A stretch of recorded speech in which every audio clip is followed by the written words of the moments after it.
There will be one day or Sajifo, any utumfo, a better one table. A one more moody atemon, mobile third person. In him asante, they all qua asante, they all call bono, and they all qua. Sidru say, a invitation by P.A. to be called. You will be a film say, oh, qua asante, yam fraud, Abby. Tawala, and also who's a video there, yo, a copy of the best court. Kofi Adomah busia for, a 2 above 4, a may bar or Saji for. Say, when they went him some, Nemo, Obana obey what you man. Say, afternoon. And say, Bassa has a gun for we are not any fair to some neighbor, let's be real. And then the Biabako is can you, to a quick service about will be a winning into a Juma. Think, will be a winning one of any band in the anchor.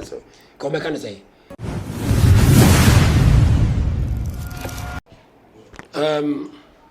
I don't think that animal was so make up on so. I was so cry now. You see you since I started event we and I'm a coach and the team. You can't or any be da. That's our policy. Yeah, you see what catch they say. Sabi young cry, young cry, young ranty. I feel a bobra, I feel be worry, I feel be a worry near the other. So what person our brother see we opesa niema ye koyi ma as a brand here na we nyam sum no usuro nyankopon a enipa nyinatem no matter what you do enipa nyinatem enti obehwe mekobo no platforms so ohwe bono fi platforms so sat asembi aba na be se mekobo no fo na se bono fi fo yakofa bi na bia ye ko di panyin ba na kasa twi panyin bia na ko kasa tia panyin bi no ebi nsida enye bi nso da ye de ne se ye pe enkabomu any mpuntu e de amabono man and so pese obi ntie de opese o kan anya atemi de de kan eye de wo na obekire se we na pese wo ye menyini se bese otumfo eto ko ridi ahemfo atemba sabasa na kai ba bonte anka o ne bi nsore mfiri ase o kwa akosomo no de o ye bi apese obi emeka ho bi ene ye abotre ne kasa ene de kasa eche nipa etino menyini se sponsor bi sebe o ya santini or bruni or your incredible sponsor me cobra or Bejina Sade Mosaka sponsor because Yenas organizers Yenas one of foremost yeah you need be at them you need company be at them you know any be at them that he who say you need pabako name assembly bar in himself a tempera and not permanent it's one really now some tempera ban one really do by the over 3rd person maybe I make say there will be one day ebi obi nyinni there will be one day osajefo ene otumfo ebetena one table e wono mo amudi atemo no mo be 3rd person o me mpanyimfo ene o munim de o mo ye enti no so wan hweye as a young person ya wo siso a wo bo obra wo be wama ya be hwe o ma social media we e ya afebo wo ye bitu a da wo sa se wo delete kura no akodi obi o so we be to now delete kura akwede obi de ya de foforo enti e was say ye kasa na muntu mu ye social media how we treat ya harmful because all person obi bo he na I didn't think also kasa tia o he bi because ye person amount for the respect e ma bro harmful I didn't think na also kasa tia harmful foforo ye see wo e de atena say ya ye meeting a code of conduct ye policies ye never be say na man woman there yes I make a be a woman say so we ye mekobo organizer o ye mekobo o ye bono fi organizer uni kwan so because social media kasa tia panini bia dana e be pamo aduma no nye biem enti ne so wo hwa ye kasa tia wo bia da sense my be dem say be on my yentro ye nso ni pa senke kasa fa ho but o say ye mu bia babon ta be kasa tia panini bi da enti no me nyini say sa de we won so I was emum ya de ne benya nson be ye fi se benya ne se e beto e program na mai sa asem we no ye de se de ye pem puntu no ana se de ye pem kabomu no ye mekobo fo yenim asante hene de wo kwa asante ne de wo ko bono ane de wo kwa se duru se ye invitation a ba bia yi bi ko ba bia ba o hene bia e man invitation if I say baby invitation called da eno kra no akọ once ti obodom eno kra call ohene na say be waka ba bi no e won call aside that Yedim say bono ha de omo so mo kwa asante Jape krum eka ho. Nim say say kwa ka ho. And a fear prince why they abeka ho. Sa ahemfo yi omo nyina ya mo be invitation. Afi bi e mo invitation. Ye de because ye mpunto ni ye penti no. Nkranza so day in day out e mo de bi e mo invitation. Ena omo se nkranza amma. Me nyo amente ase. Ona se nkranza amma last year. Nkranza ina suma na fanya ma ne bae. Na fanya ma ba me kobo no. Nkranza ina ma ne bae. Enti so ka se nkranza ina ma. Enti bi ade se Jape krom hene. Osuma na tranko nya mo bae. Once I nyina ete bunu mamu ha no. Obetimi freedom of association. Obetimi akosum ne soma ope. But me kobo no de se otata se we so nko ha de awka ho bi. Yenyi obi amfrim se okwa asante nti yem frɛ oda bi. E ba sa na se mpuntuo no de ye kwa se bi yenim de ye. E se penka bomu, what did na penka bomu. Na wo ye event na omo a ombeka manka bu na ba no se me invite wo mo. E ba sa what deviate afiri ya wo ye no. Nti ye de obia ye invite obia. But sometimes we invite ya o hena be di sare se me member. Obi sit me so atran konwa no maba. Se kwa hene me kobro nya last year nko ana mgidi se o me nya ntie se ayi bi enne ma bi ntina wanti mi ama. So ati ase me nyini se na bibia ntie o me hu ade kronti a onti me ma. Go do ka so no person ko ba bi e wo techiman. So ati ase ye man invitation Jape krum o ma atran konwa ne konti ne bai ne mpanyimfo bai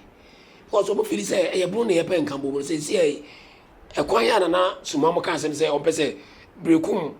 sampa road o mo kan wasem see ya wana be fa so enye Jape krum for drop for ya ne be fa sa kwan so enti e ko chia bo ni apempuntu a na aka say wo ma se ne ese wala enti ahemfro de ye nye de a ka say ye yi bi afrim I invite bi ye mau be invite but they can decide not to come. Fair pre first edition ye lunch or baby second edition atran konya buy last edition na ye on the information be at kunta wa man there ye nim and so afi the invitation be san ko baby because ye pempuntu ye penkambo mu enti me nyanka mo bra ye ne anka say organize be entity mu say okay we so kwa asante we so kwa apemti say ente there ye mom invitation ti ye nyi omo from dabi e say invite obi a chese nkabo na ye pe no ye pa ampa enti no e say invitation e ba ho enti ye de ye nyi obi amfrim ye invite obi am obi a e ba since I started mekobo no media house e ba nyina ye ne head afre wo mo e de ye che omo kwan kama enti no de e bi a online blogger be ka se bi a memma and no so ye mfa ho but say bonofo ye ne bonofo bloggers any online for any mo ye adwuma TV station any mo ye adwuma de obi anim de continue ya beba mebo amo masam beba munyam beba but ebi ade ote ebi agrita akra so ote kuma se because ebi bibi se nti wo ma ero bi kwa no kwa ni pen ba ye nimu no but other social other TV station they had a more special invite say ye fremo omo ba nti se o gina say ebi wako obi akodo ma bi akoto nti wo essentially na omma send yes wala and also who say for a video there yo akope video be see record see invite na wa ma na say who say akofa video akọ react on it e dey akope views a e be see you and e be report am ya block you yeah we say enu Kofi Adomah spill recovery because if you might say kaka no occupation hazard e wom na mum de nyese bia me wo bono ntina bia me be kase no kure mu no enim process and as procedure de call e de asem to hen anim asem ni see ye no se de na manfo nyina e ka no do we se panyi due mantemate enti I say unim pass say na asi but on a proper channel no senka Kofi Adomah busuafo ana say na yira busuafo etu abofo eme ba osagefo say we dey wanim sem na mum oba na obeye wadwuma no say ni na ato no enti ne ye be ka kire obi e de na ekoba bi ni nyina achi no na say papa na nteki action na na so wa moa ana say wanye bibia ba process ayi na ya tete say ohini bi ko we hine na na yene bi frey AD bi frey say ni nyina na say ni nyina no yehu say osaje fo na say do man na anya hwe a me hu ni sa because ono ankasa no had anya official complaint dia free abusuano wo say officially abusuana ba be ye complain na so ba ye ya man say dia Kofi ba ya no do nim nanso no oni mpanyimfo na ye oni mpanyimfo na tenase to be catch om sana na manyanti ye say Kofi Adomah bra babusa say de na chese what o hene nye de ko social media bia na o ba ko tena atrankonwa ne mi na say council meeting ase no say you official na say you official and I believe say yisika say osaje funyi emfa moa sa adiwe ekoso ya na sa yare ya eye traditional council ni sika so bia menyin so befa ono ankasa de botom sika de aye ebe council everything so demands on receipt any ade entine bia receipt bia ye ko ha ni yakani I believe say obetimi e de aboa ye de say car de me say car akondem and they different but say hospital is a hospital base hospital am ko be hospital base nyina o aha te bia china na ma kwa chibisa me hospital be we ne ye dia what to ya carry because that me prayer ngasa no na oni online to be force say ono betina obe support no o hospital bills ono kwa osoma me na me koye adwuma no obusa me bills say dwam koye de hospital me koye once me pro kana say bibia nko ya me da ho but obusa say bills no way cause a company you cannot so sorry no why is ka say what priority this guy bro no oba ya konta da achi e be say we konta ho kata say mo ya da say no so beka intino adibia e procedure ntimi de nka me de say asem huyo wo ya na bibia no asenka bra Kofi so na busua ene ne wife no ka baby o madu bia mo provide receipt senye social media kwa na ke ba o mo fan so mampanyfo fan ko abampradu ase nim say de ko no ma obi ane ho a wa man e bia o so wabra ana se bia wo ye nim se wabra na o maka say okay for receipt bra na receipt akwa o san ka say de me ho receipt to me ntua e bi na nipa na sebe ye need le sebe onye te say kwahwe akwa bia keke onimra ana san se me se bia wa transfer bi da bia wa disase me bi da o court da te wonim sometimes wonim de oye entini yesere se bia beto din na bia to din a ye be se nua Kofi se kebe ya receipt na your hospital ko nyina o receipt no ka o provide enye so you fa me to social media o fa nso ma ni mpanyimfo na mo fa nkwa ba mpradu ase na mo ka se fa ye receipt na ko yare ko nya receipt ni me say no de se bo ne ba na se o sadifo emfi dia na wo se e bia ni da ho na so aheda ana bibi all so stand by to see I me wo yo wa ya wo say na e kan ye say ti say na wontua e na hormenti ase no nipa na bride na hospital obi ana wamfi no e na wamfi no say wontua say ka be na mo boy say wontua say ente ba sa Ghana for we are not yenye fair to some neighbor be let's be real say na wontua here na can receipt buy bad one no ka say maboka $70,000 $80,000 so who receipt obi ana obetem sika ya say dwuma no obetimi ayesa abra unyanko hospital e be emergency no sika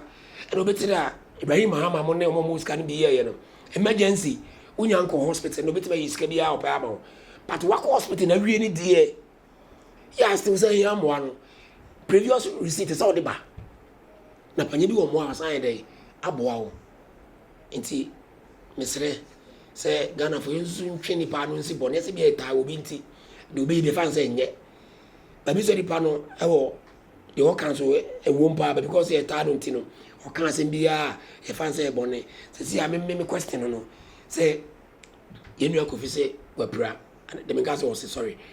yenu say wapra wa hospital why surgery 7 I believe said there's no hospital in Ghana who call surgery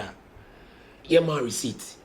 and the receipt in na pay for say fa bra na bejiska ti say dey ka we dey get simple thing now they are corner scam say scout say bi aranka asomdwe aba ye pesa ade wodi asomdwe ba nya sa said that some no chorus I too long. We ye short na I was saying sad no it me who say or your hen kese and no coin program the intimate social media so and friends on be fafo afro no NC ntino and the bizu awon soma ne hen no how was it treating hen no o fan say you no because sisi aseme soma wo se ko abi na ko ya ade ni mame na wokọ na yamfa bu ama wa nipa na de me na indirect what disrespect me tebe me ya enti me expect say asemasi e wo ba bia chinche say me ko bre ye na bibia si a chinche ba pese na ba kwa chia gasa na mfre no me metimi afre ka chi betimi afre bo wi betimi afre fada bi betimi afre ama nipa no asumwi a e wo say ye pema nipa no we se nipa no fra na ma na wagina aye sa de enti si wa so the man fan say osaje franka sa mfoka anko once was smart committee chairman no say ono ana aba no Ghana for ye ni me enyaje street sa say na accept Kofi Adomah ko osaje for mfiro and one friend no one say otobo for free akono yes my hwe dia ti dia ka receipt na am say o mo twen me last words I make can say Yenina central for wow hweme ene wow ye obi adwuma ne ade de o say hwe ne say ya no cry da ho ya yenina yinim ene kwa say ye ma social media for na betum futugu yani ene say we ye bade ni na kofom kojo bi bade na se ka twa wa o fa na kro nko afowura ne ho so on che wo nan ma na mum wa na obo ho ka koto ayi to paye ne ade de be che wo nan I never say Daniel Seminole this way. Send Nedias will be a program of Copradia, and as any partner of friend no, and them. They say as they all say, and for any say, a Juma, maybe a Juma Biado, or say a May Juma run the insurance my. Because occupation hazard, be beating me see. Tis all be a Juma. Any parent Jenny, the everybody Butumu, the everybody Butumu Nena, or Nina wants a general future. And as I had Jenny. And the infant to young for say, yes, yes, and quite many be Yemma. Ye juma wura no enye proper insurance e man se bi koto a wanya dwan kobia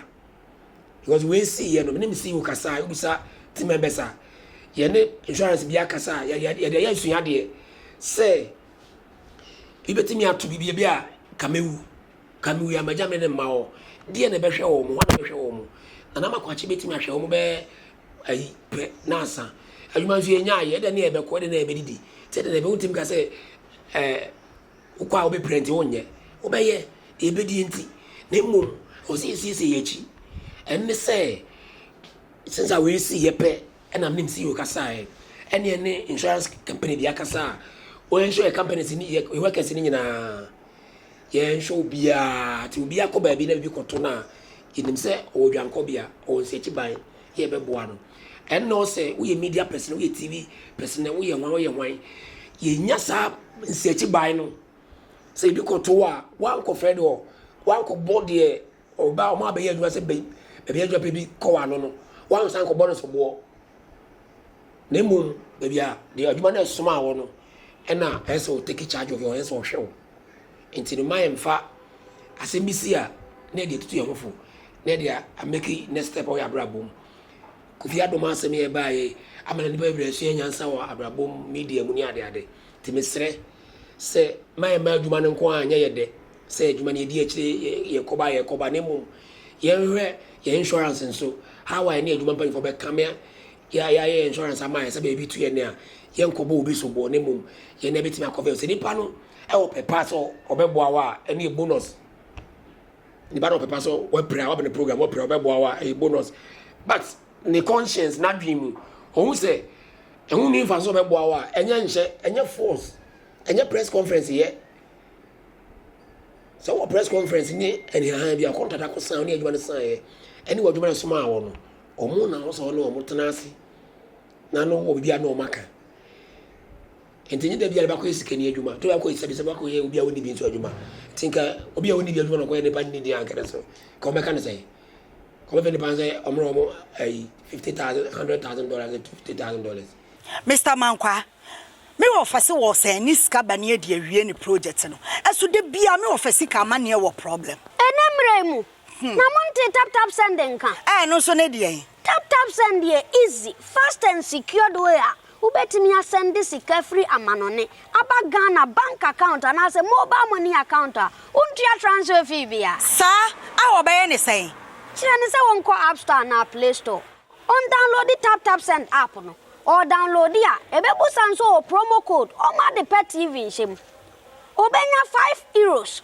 £5, and answer $10 on his first transfer. And you make kwa friend a catch them. Tabi minyanwe. Esansa tap send at the good news aba. Tap send the giving the customers won't or the tap send wallet aba. I know about anything. So your customer who you cases here.